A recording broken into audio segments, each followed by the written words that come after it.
Welcome to another episode of the Slowburn Show, episode number 5, getting into it. I'm super excited for this card that we have this weekend with Volkanovski and Makhachev. The only perfect card I've ever gotten where I had every single fight, top to bottom, I guessed them all right, was with Volkanovski versus Korean Zombie. And so I think he's going to be my lucky charm, and I'm going to ride him all the way. Now I want to Ride him? now Wait. I almost want to restart the pod because I just said that, but I'm going to ride with him on this super fight right here. Hell yeah, this is a super fight. I don't know much, but come on now. They're both on 11 and 12 win streaks. Yes, this is. I could be wrong. I think it's the first time that two fighters are on double-digit win streaks and they're fighting each other.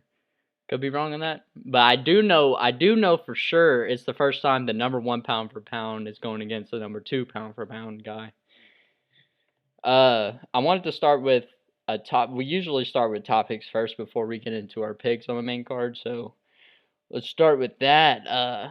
Conor McGregor and Michael Chandler announced as coaches for The Ultimate Fighter. What are your thoughts on that? First thoughts. I think we talked about that last week, but I feel like it'll be a good time. I mean they're pretty good fighters. Are they like they? I never really watched The Ultimate Fighter. Do they coach and they're like you should do this and that? Yes, essentially it's like so. How it works is they kind of they'll mix it up from season to season, and it won't be the same format each and every time. But essentially, it's like it used to be. You have to fight to get into the house. They'll pick 36 dudes from around the country at those weight classes, and they have to fight in a fight to get into the weight classes, and then or get into the fighter house, and then the coaches will pick from those dudes who's on their teams, basically pick up basketball, if that makes sense. Like where you're like, this dude's on my team, and then the other dude gets the pick, and then week by week, say Chandler's team wins the first match, then they get to they have control to where they can pick whether they can pick. It's so weird. They make it so confusing in a way. They'll make it if you're in control. Say your team wins the first fight, then either you can pick if you can pick the matchup or I don't even know. They make it mad confusing, dude. It's Wait, so they're not like these. They're not like long training camps, right? Like you fight once and you're gonna fight in 3 weeks. I think you have to win. It's like a tournament. You fight to get into the house, and then it's like a tournament style where these guys, if you get to pick the matchup, and if your dude wins, then they move on to the next round. Yada yada yada. And honestly, you can end up to where neither of your guys are in the finals, to where your two of the guys on your same team are fighting each other in the finals.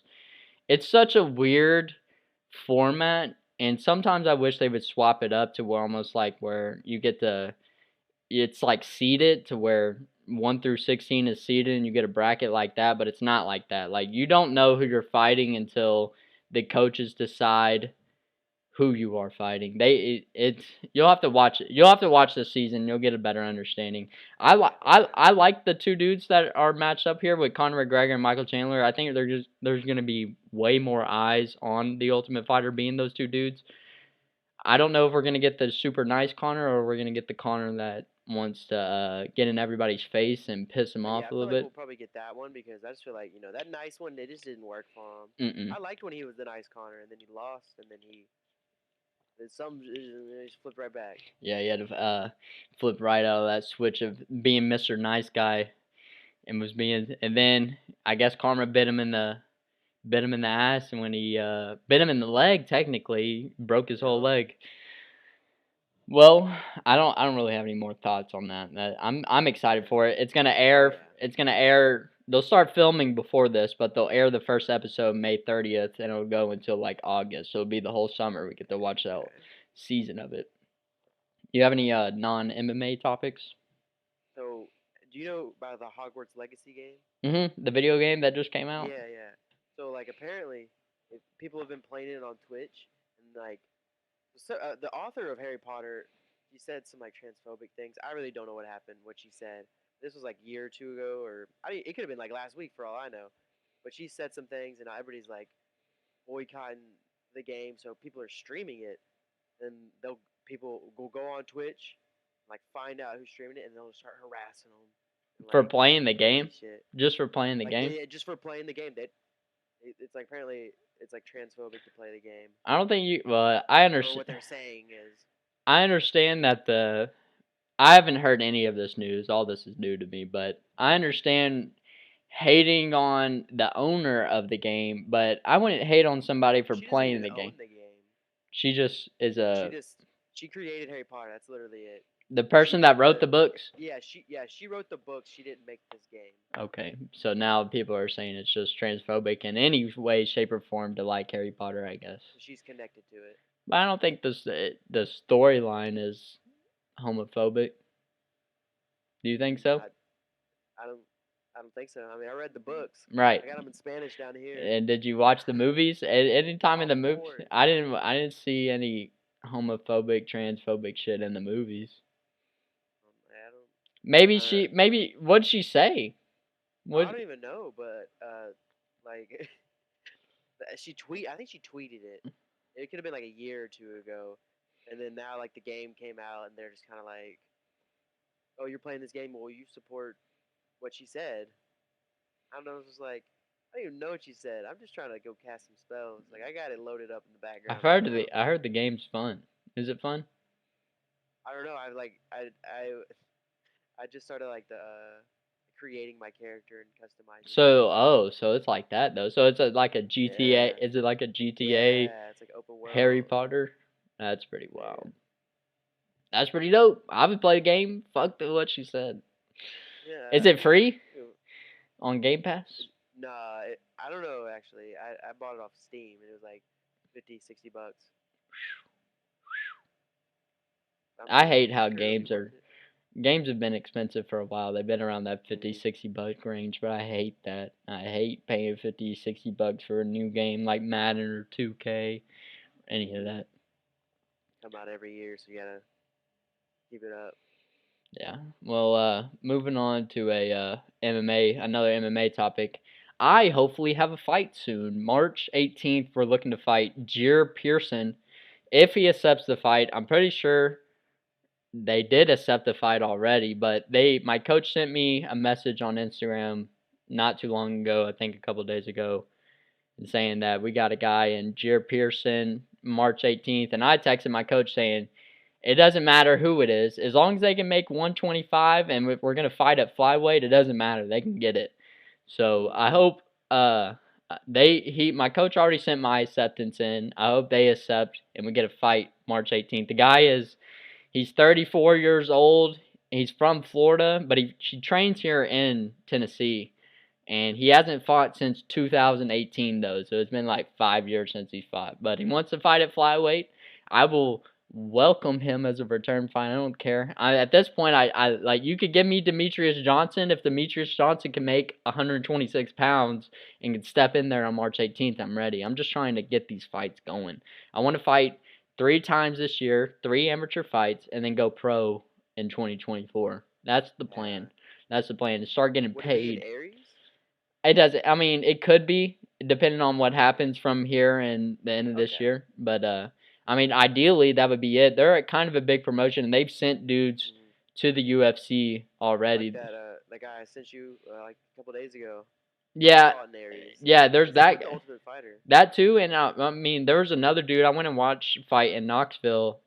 He didn't fight on the card, but they were doing like a showcase saying like he made it to the UFC off fighting in professional fights in Aries. And so I mean that might be where the future is at, and that's where me and Jamie fought on that card, and that was pretty fun. I just wish we had more than 9 minutes to whack each other because, dude, we don't even need to go into that. Do you have any not any more non MMA topics? Not really. There's not. I don't know if there's much going on right now. Yeah, Just, there isn't much. I saw a Yeah. thing right before I hopped on here that Biden isn't going to charge anybody taxes that makes under $400,000 a year. I don't know.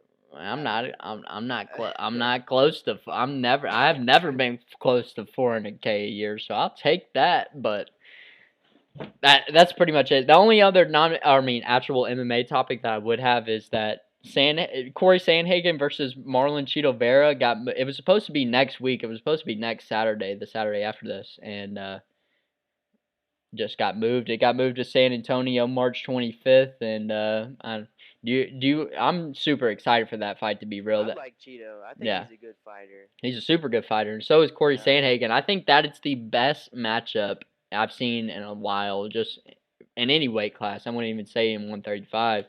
That is such a great skill-based matchup, and it's going to be over 5 rounds. It's going to be in a main event. It's going to be fucking awesome. Do you have any early predictions right now for that fight, March 25th? He's going to get the finish. Cheeto is? In what Heck round? yeah. What round?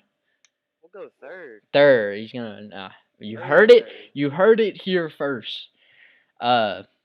So since we don't have any more topics, we can move on to the Slowburn Showdown. And before we get into this, I would like to state that my cannabis-infused ass cannot do math correctly. So for the past couple of weeks, I've not been doing the math correct on any of the stuff, not the Slowburn slips or the Slowburn Showdown. So I had to go back to all the prior episodes and redo the math and make sure that I had it exactly right and double check it and everything. And it almost sounds like I would come out and say all that and I would be the one that's up, but it's not. It actually made you up. You've never been in the negative the whole time. You've never been into the negative. You've been in the positive the whole time we've been doing this. I know for that the fantasy verdict picking league. Yeah. Last week I didn't guess a single one right. Yeah, I know. The one that I could have gotten right was a draw. Yeah, that one. Well, you on the podcast you picked Fugit and then you picked Kinoshita. I was just clicking them. That shit is about to start. and then also the third to last fight you picked Ivanov on verdict, but you picked Marcin Tarbura on the podcast. But what we were actually at, the actual scores is I'm at minus $168.85 on the year, and you're at $80 on the year. You're in the positive at $80. That's going into this Saturday UFC 284, Volkanovski versus Makhachev. Right. Yes, Volkanovski is my lucky charm at this point, and I honestly think, looking at the lines between all of these, I think we're going to see a lot of underdogs cash on this card, or especially on the main card. I don't know. I like both of these fighters. I want both of them to win. Yeah. The main event. The main event. Who would win? The main event. Yeah.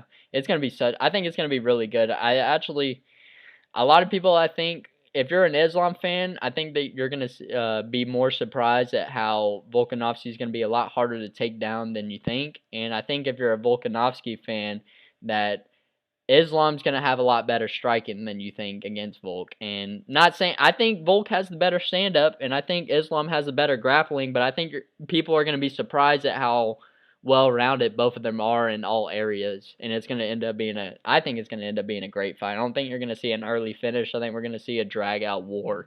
It's going to be freaking bonkers the whole time. I feel like it could either be a really great fight, or it could be like when Israel went up and fought Blaskovich. Is that who he fought? Blachowicz, that's who it is. He laid on him is what I felt like. Yeah. I mean, it could go like that, or it could be a bang out. Yeah, I just think the reason that happened when Izzy went up, one, between going from 85 to 205, that's a 20-pound jump.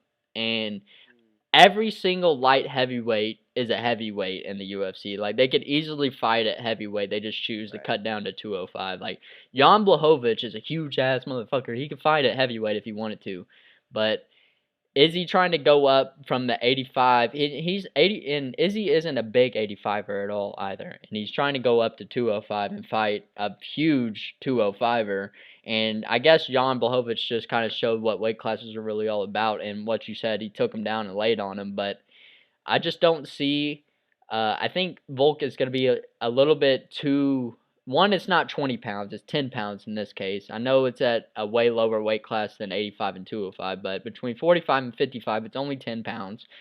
And Volkanovski used to weigh around the 200-pound mark anyway when he Yeah. played rugby. So I don't think the weight is really an issue. If anything, it might benefit Volkanovski because he doesn't have to cut as much weight. So he's not going to get any type of fatigue, and he never got tired in the first place. Now, I could be saying all this, and I know exactly how it is. If you gain 10 or 15 pounds and you try to go compete or do anything, you're going to notice that moving that extra 5, 10 pounds around, it's actually, it'll gas you quicker than you think it is. But I think Volkanovski has taken plenty of time to adjust to a higher weight, and I think he's just going to be way too quick for Islam Yeah, Makhachev. I'm looking at it right here, and I mean, Volkanovski is 3 inches shorter, but he has a longer reach than Islam. One stat you should know is that Max Holloway is an inch taller than Islam. So Islam is actually shorter than the guy that Volkanovski has been making his name against. I don't know. I like both of those fighters. Well, I get we've been talking so much about them. We should just start at the main card or start at the main Yeah. event at this point. Who do you got? I don't know who I don't know. I think I'm gonna go with. Nah, I don't know, dude. I'll go first. I'll go first. I'll go Yeah, first. You're gonna go Volk. Yeah, I'm gonna go Volk. Like I've said, is this guy is my lucky charm for one, but I think people are underestimating how fast Volkanovski is. He doesn't look super fast on film, but the fact that he can outstrike Max Holloway over 5 rounds and piece him up in that trilogy just makes me think that if Islam in any way, shape, or form tries to stand up with Volkanovski for what could be the whole fight, Islam has said that he's going to try and knock Volk out, and I think you don't even try. If you're Islam, fuck that. Take his little ass down and just hold him down like you've been doing to everybody. But if he tries to even remotely have an ego about himself, Volkanovski's going to light him up on the feet, and we could see Islam get KO'd for a second time in his career, in my opinion. So, yeah, I'll take Volkanovski at plus 280, risk the 100 for $280 profit. I muted myself. Oh, That's what I'm thinking. I just like he doesn't like. I'm gonna go with Volk just because like Khabib's not gonna be with Islam, right? That's a good question because I know what you're saying is like he retired from coaching. He already Yeah. retired from fighting, but he retired from coaching, so he may not be there. And I honestly don't believe that a coach has too much of a factor inside the fight. Outside of camp and when you're leading up to the fight, they have probably the biggest factor in your career. But inside the fight, it's all you. And sometimes it's so loud you don't hear shit what your coach is saying. So, but I understand what you're saying. Khabib ain't gonna be there. It could make things different. I just feel like that. I mean, I'm not saying it's gonna be like he's just gonna clobber him. I just feel like I don't know. I want to go with Volk on this one. Hell yeah. We'll both take the Aussie in Australia. They're fighting in Perth. Yeah, I just feel like if it was any other two champions fighting, I'd be able to pick one, but I just like both of them. Yeah. I just like their stories and like I watched both of them fight and they were both good ass fighters. Yeah, they're very good, and I think anybody that's an Islam fan is going to be surprised that it's not going to be as easy as it looks to one get him down or even hold him down. I think even if Islam does get a takedown, I don't think he's going to settle and just settle on the ground and be laying on the ground. He will scramble back to his feet. And when I watched Islam fight his last time out against Charles Oliveira, I'm not saying Islam isn't in a great shape, but he looked almost like frail. Like he looked frail for a 55er. He was just he's super lean. Don't get it twisted. And it almost sounds like I'm shitting on his physique, and I'm not. He looks great, but he just almost looked, when I watched him face Drew Dober in the Apex, he looked super beefy, super bulked up. But when I watched him fight Charles Oliveira, he seemed very leaned out. And I think it was to his benefit that fight didn't go later, because I think being that leaned out, I think you've just cut too much weight. I think you're cutting too much weight, and that'll make you gas. And going into rounds 3, 4, and 5, that could pose an issue to Islam if he comes in that type of weight. I mean, we haven't seen the weigh-ins yet, but Volk is looking fucking huge. Volk is looking bulk. And I feel like if Volk's gonna lose, Sub. it won't be like a knockout. It'll be like he'll get choked out. Yeah. I just feel like Choked that's to the only way he's sleep. gonna lose. Just go to sleep. That one issue I do have with this is that the motivation could not be there for Volkanovski as the same at 145. If you think about it, if Volk loses, what does he really lose? He's still a champion. If he's in a choke, if he's in a submission, say he's in an head and arm, and these little conversations will come into your mind. It's like, if I tap, what's gonna happen? Like, is my life gonna suck? Is my career gonna go in the whole opposite direction if I tap? But now, I mean, in his mind, if he taps, I'm still 145 champ. I'm still got all those opportunities of being like potentially the best pound for pound fighter in the world. He could work back to that, but I'm not saying Volk is that type of person, but that is a possibility that the motivation isn't there, because he's fighting for 2 belts. We understand that. He's fighting for to be one of the greatest fighters to ever walk the face of the earth. But in reality, if he loses, it doesn't really hurt his stock that much. It's more of Islam really got the pressure. Islam's got the pressure. If he loses, he has no belt. If Volk loses, he still has a belt. But if he wins, he has fucking 2. He's a fucking double strap Volk. Yeah. Conor McGregor's them boy. Yeah. I think we spent enough time on the main event. We can move on. We can move on to the co-main. Yair Rodriguez versus Josh Emmett for the interim featherweight title. So whoever wins this is probably going to end up facing Volkanovski, win or lose, if Volkanovski wins or lose. What are your thoughts first on either of them? I have not really. I've heard good things about Yair, but I've only watched Josh Emmett, and I liked Josh Emmett. You didn't see the Yair Korean Zombie fight? I did not. Okay, so that fight was after this podcast, if you have time, you should go watch that one. That one it's an absolute war, and I don't even know who was up on the scorecards, but literally with 1 second left. Yeah, I saw that. With 5 rounds, yes, dude, he just bends down and throws an elbow up out of nowhere. I want to call it luck, but it's almost like he's done that before. And cleanly knocked out. It wasn't like he was just a little knocked out and it was a kind of iffy stoppage. He was completely out from that with 1 second left in the 5th round. Absolute crazy. Who do you picking? Josh Emmett. You're gonna pick Josh Emmett. See, and that's what I'm saying. I like Josh. I'm gonna pick Josh Emmett with you, and we're both gonna do 2 underdogs right off the rip. Volkanovski at plus 280 and Josh Emmett at plus 140. So with the Josh Emmett one, we'll risk 100 for 140 profit. And then I agree. I honestly think going into this one, Josh Emmett is just a little bit too motivated. That almost sounds like I'm shitting on him for being motivated, but I'm not. He is he's 37, I'm pretty sure. And so he's getting up there in age, and especially for the lighter weight classes, you can't really get old in the lighter weight classes and stick around at the top level. Right. For heavyweight and light heavyweight, you can be like Glover Teixeira and be 43 and still come away with a title. But if you can't be 43 fighting at 155 and under. It's just people are too fast. Yeah. They're too fast. And but Josh Emmett, I've been watching the little embedded vlogs. He is fast. He is dangerous. He looks mean as hell. So he looks motivated. Exactly. That's what I'm trying to say. Yeah. So I believe that he will do everything in his power to win this fight. And I hate that the line for the over-under is over 4.5 rounds, because I would bet on a 3.5 or a 2.5. But it being over 4.5, I could see maybe Josh Emmett getting a late finish, or maybe Yair's getting a late finish. But I wouldn't bet the over-under on that.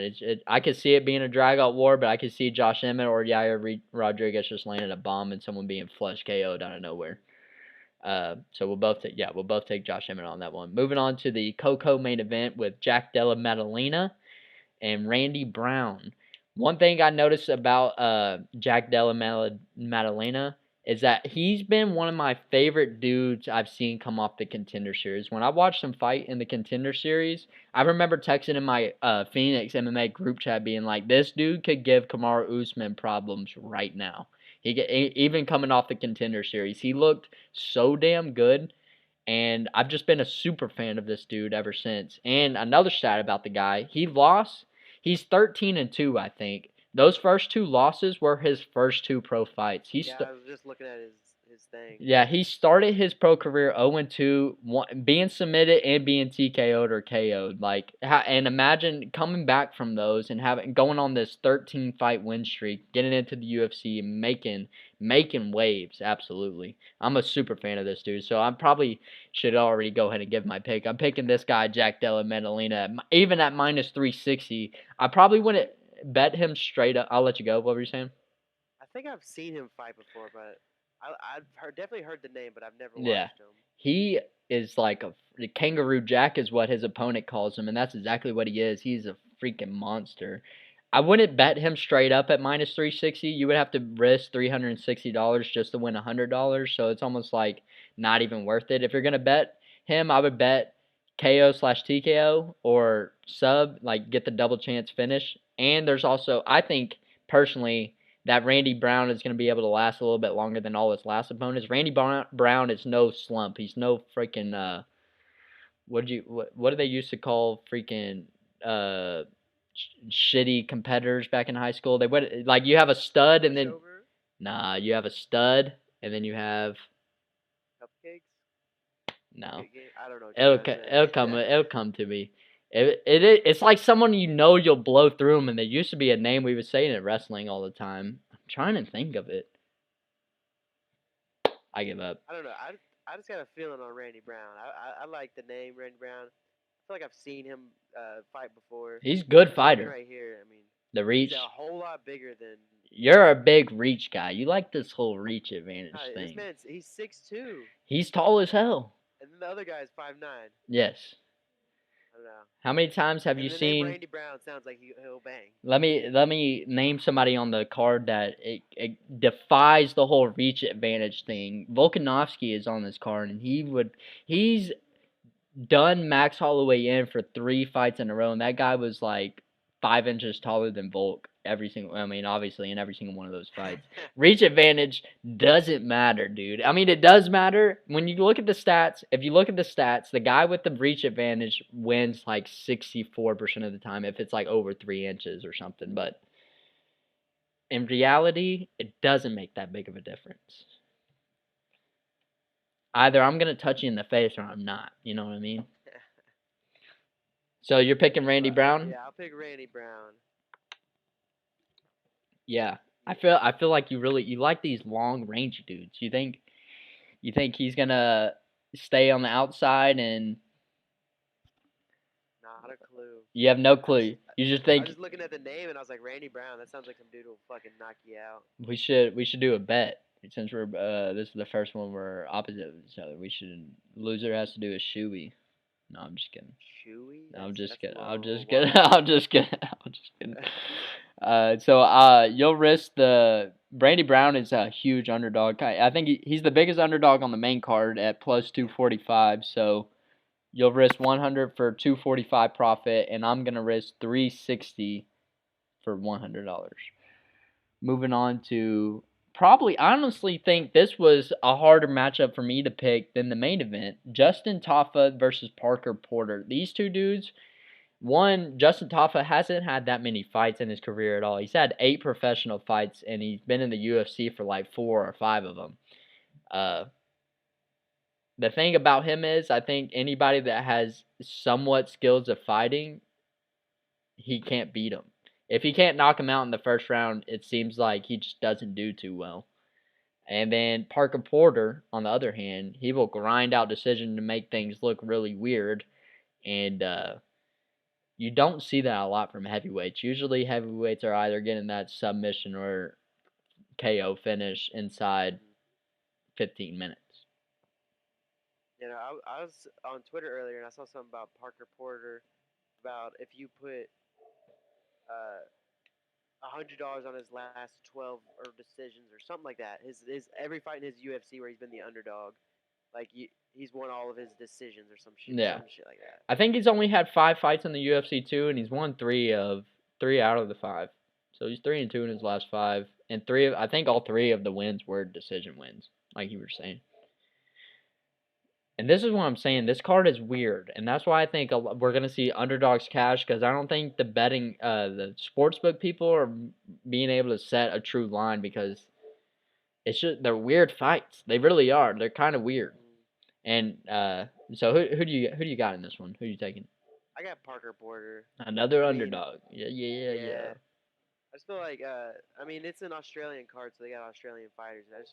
I don't know. I'm just looking at Tafa, and I mean I'm gonna say he's a bad fighter. I've never seen him, never heard of him. But Tafa, I don't know. Parker Porter, I don't know, dude. Yeah, Parker Porter's exactly. I yeah. mean, both. This is kind of like last week's card, where like you don't really get to see too much about either dude. They're not really big names, but they're fighting each other on the main card, and you wish this fight was on the prelims and we got something bigger. But I'm with you as well. I'm gonna take Parker Porter, this underdog, and it's kind of I'm basically more of the reason I'm taking the underdog in this one is just because it's kind of a pick 'em fight. If Justin Tafa doesn't get the knockout in the first round, he's probably gonna lose, but Parker Porter does tend to get hit a lot. When I went back and watched some of his fights, he tends to get tagged in the first couple of rounds or in the first round or two, but he doesn't go to sleep. He doesn't get knocked down. He just takes those hits. Maybe he's got a granite chin or something. Yeah, he probably is a scouter or some type. Can you see where he's from? Are you looking at that? He's from like Connecticut.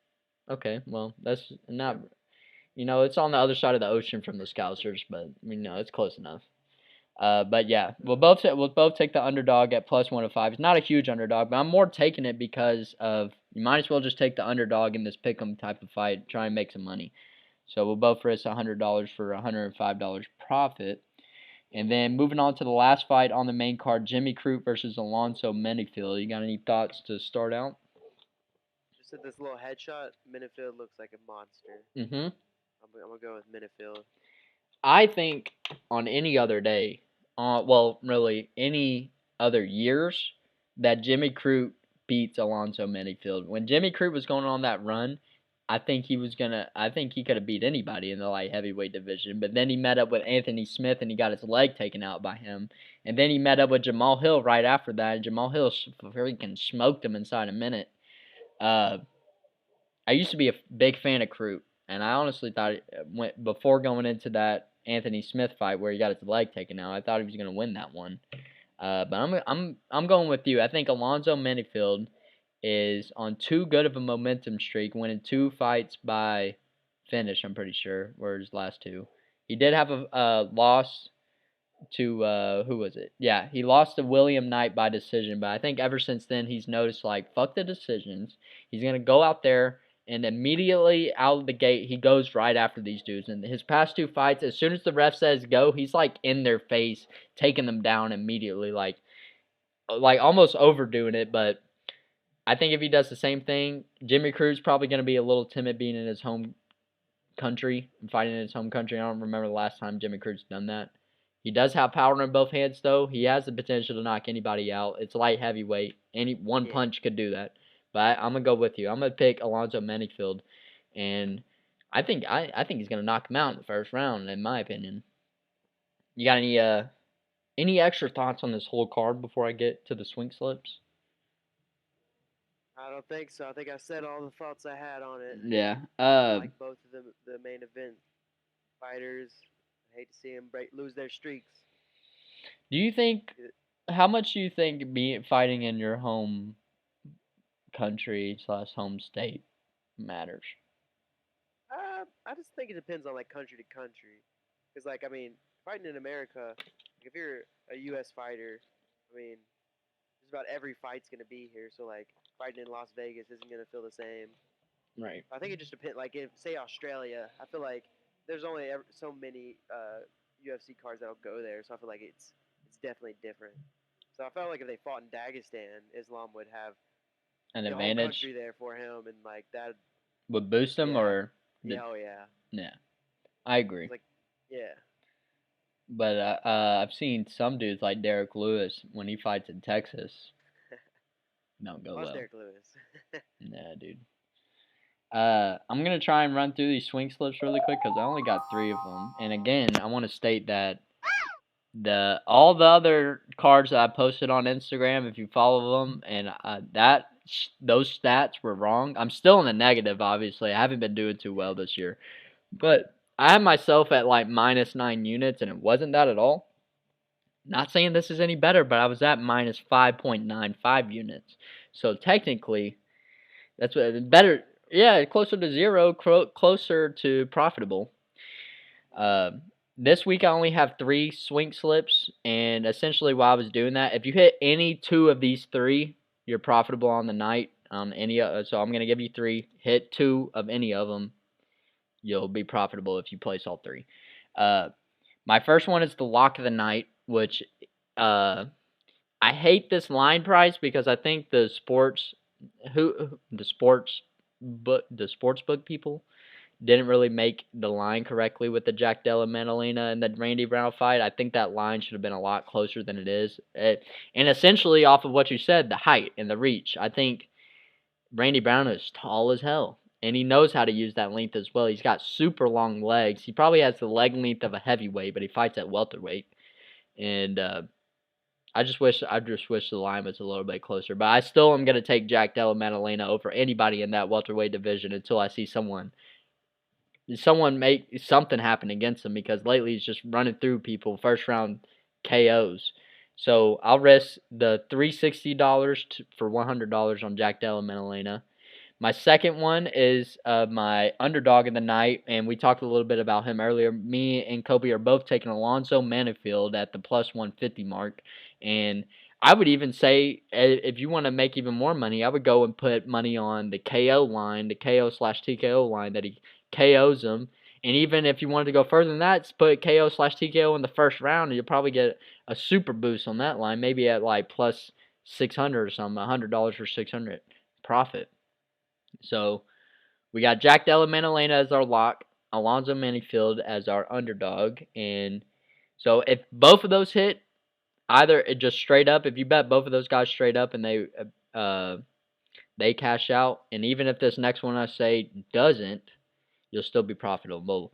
But this one is kind of risking it for the biscuit. We're going to take Volkanovski as our slow burn slick pick. We're going to take him by KO/TKO or decision. So you can go on to DraftKings and there'll be this little like double chance like prop box that you can pick, and you can pick like whether he does like KO or sub, or KO and decision, or sub and decision.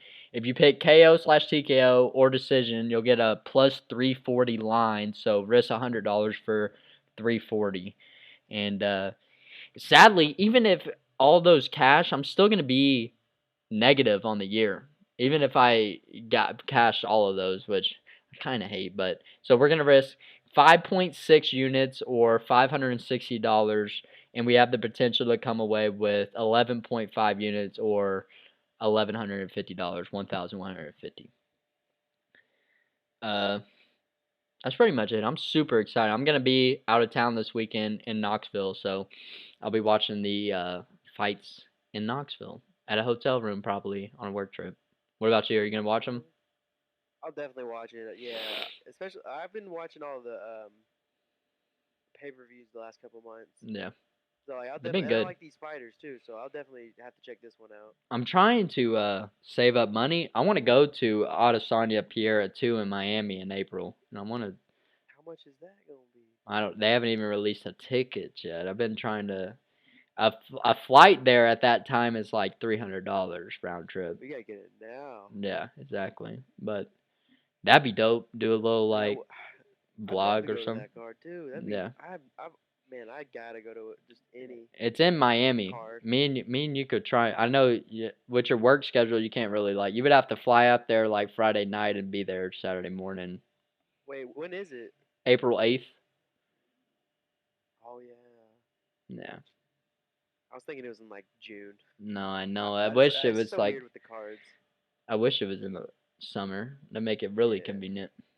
But I don't really got any more thoughts besides I'm super excited for this weekend. This is gonna be a good. It Yeah. has potential to be a really good card. Yeah. Or a good main card. I think we're gonna if you put money on all the underdogs, I think you would be fine. Honestly, like it's really not that much of a stretch or that much of a risk to me. I think all the fights are match made well, but the lines are shitty. The bookies. Yep. Probably Australian. Yeah, they're probably Australian for sure. But anyways, I'll see you guys. I appreciate everybody that has been tuning into these. I'm no longer gonna do those premieres anymore. We're just gonna release the fucking pods when we do it. Surprise, surprise, motherfucker.